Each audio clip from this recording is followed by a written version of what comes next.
बिस्मिल्लाहिर्रहमानिर्रहीम। एक ही सवाल किया गया कि एक साहब जो है वो शेयर मार्केट के अंदर इन्वेस्टमेंट करते हैं और उनकी शर्त ये है कि आप हमें 1 लाख रुपए दें जिसकी बुनियाद पर हम आपको 16,000 रुपए माहाना देंगे 16 महीने तक। तो क्या ये इन्वेस्टमेंट करना दुरुस्त है या नहीं? तो ये इन्वेस्टमेंट करना बिल्कुल शरअन नाजायज़ है, ममनू है। इसकी 2 बुनियादी वजह हैं। एक तो ये कि यहाँ पर अगर कोई शिरकत के तौर पर किसी से पैसे ले रहा है या मुदारबत के तौर पर भी किसी से पैसे ले रहा है, तो ये जो शर्त ठहरा ली गई है कि हर महीने के आखिर के अंदर आपको 16,000 रुपए फिक्स अमाउंट दे दी जाएगी, ये शरअन दुरुस्त नहीं है। वजह इसकी ये है कि जो शिरकत होती है वो नफ़े के अंदर होती है। यानी जो भी आपने तिजारत वगैरह की है उसमें जो नफ़ा हुआ है, जो प्रॉफ़िट हुआ है, वो परसेंटेजेस के अंदर जो है डिवाइड किया जाएगा। For example 50%, 60, 40%। तो अब ऐसी सूरत के अंदर अगर आपने 50% जो है वो शेयर्स मुकर्रर कर लिए हैं कि भाई मैं 50% का पार्टनर होऊँगा आपके साथ, तो ऐसी सूरत के अंदर अब प्रॉफिट हुआ है ₹100 का, तो आप 50-50 रुपए लेंगे। अगर प्रॉफिट ₹200 का हुआ है तो ₹100-100 लेंगे। अगर प्रॉफिट 300 का हुआ है तो 150-150 रुपए लेंगे। तो इस सूरत के अंदर जो है वो 50-50% जो है इस तरीके से शेयर्स किए जाते हैं, आपस में परसेंटेज को डिसाइड किया जाता है। और बिलफर्ज़ अगर प्रॉफिट नहीं हुआ तो दोनों जो है वो उस प्रॉफिट में से कोई हिस्सा पाएँगे ही नहीं, क्योंकि प्रॉफिट ही नहीं हुआ। और यहाँ पर ये शर्त करार दे दी गई है कि 16,000 रुपए मैंने आपने आपको दूँगा। अब अगर बिलफर्ज़ एंड ऑफ द मंथ जो है वो 16,000 रुपए ही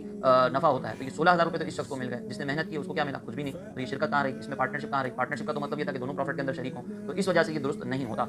और फिर यहाँ पर दूसरी वजह ये है कि ये इन्वेस्टमेंट भी जो की जा रही है वो शेयर मार्केट के अंदर की जा रही है। शेयर मार्केट के अंदर इन्वेस्टमेंट करना शरई बहुत सारी कवाहतों की बुनियाद पर मना किया जाता है, जिनमें से एक बुनियादी वजह ये है कि आप किसी भी कंपनी के साथ अगर शराकत करते हैं, किसी की भी कंपनी के आप शेयर्स लेते हैं, तो वो शेयर्स कंपनी जो है वो अपने साथ प्रेफ़रेंस शेयर्स भी रखती है। प्रेफ़रेंस शेयर्स का मतलब ये होता है कि वो जो शेयर होल्डर होगा जिसने अपने तरजीही हिस्से लिए होंगे, प्रेफ़रेंस शेयर्स लिए होंगे, उसको हर हाल के अंदर कंपनी जो है वो प्रॉफ़िट ही देती है, चाहे कंपनी का नुकसान हो रहा हो, चाहे कंपनी का फ़ायदा हो रहा हो। तो ऐसी सिचुएशन के अंदर ये गोया कि एक वही सूद वाला मामले की तरफ जा रहे होते हैं और इसके अंदर वो गैर शरई शिरकत वाली बात हो जाती है कि एक शख्स ने जो है वो पार्टनरशिप तो की है, लेकिन वो अपने आप को सिर्फ़ यही कंसीडर कर रहा है कि मुझे हर तौर के अंदर जो है वो प्रॉफ़िट ही मिलेगा। और ये तकरीबन तमाम कंपनीज़ के अंदर इस तरह के शेयर्स पाए जाते हैं। अब हम अगर जो है वो प्रेफ़रेंस शेयर्स के अलावा कोई दूसरे शेयर भी खरीद रहे हैं, ऑर्डिनरी शेयर्स अगर हम खरीद रहे हैं उस कंपनी के, तो हम उस कंपनी की हर तरह की जो ट्रांज़ैक्शन है, जायज़, नाजायज़, सूदी, गैर सूदी, तमाम में बराबर के शरीक होंगे। अब जितनी भी कंपनीज़ हैं वो प्रेफ़रेंस शेयर्स अपने साथ रख रही हैं, हम उस कंपनी के शेयर खरीद रहे हैं, वो नाजायज़ ट्रांज़ैक्शन है, वो नाजायज़ डील है और हम उस नाजायज़ डील के अंदर उसका साथ दे रहे हैं और हम उसमें बराबर के शरीक करार दिए जा रहे हैं। तो ये एक बुनियादी खराबी होती है।